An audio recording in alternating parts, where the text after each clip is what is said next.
Well, this is my opinion and also based on, I think, factual information that spend time with your kids and keep them away from those elements. I believe that sports is a key as far as with young people go, or some sort of after school type environment.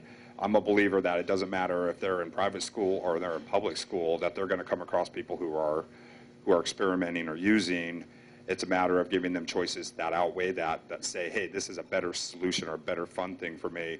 I think boredom for a child has got to be one of the worst things that we can have for our children, and then add no structure to that, and you have a recipe for trouble. I, for one, keep my son, I didn't mention earlier, but my boy that was taken away from me that day was actually returned to me a little over a year ago, and by a miracle, because I should have never got him back. And I keep him really busy, and I keep him, he's 9 years old now, and I keep him around positive people, and I talk to the parents before he gets to go to his friends' houses, and I go look at those houses to make sure that these places are appropriate. I get him in swimming, he swims, he plays soccer. I'm keeping him, busy with those kind of things. I sit down at night and I find the time, and if I can't, my wife does, and we do the homework with them. I can tell you from my own personal experience, have you heard of the new DVD that's been, it's being promoted by the Multnomah County Sheriff's Office. It's called From Drugs to Mugs. Has anybody seen that? No. Unfortunately, I'm on that. My daughter was a drug addict, and she was murdered 3 years ago. And so I do have the personal.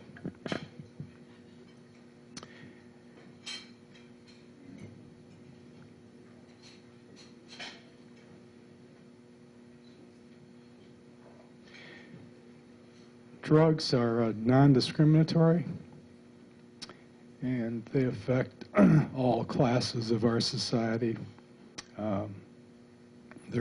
Sometimes there's no rhyme or reason as to why a child starts using drugs. But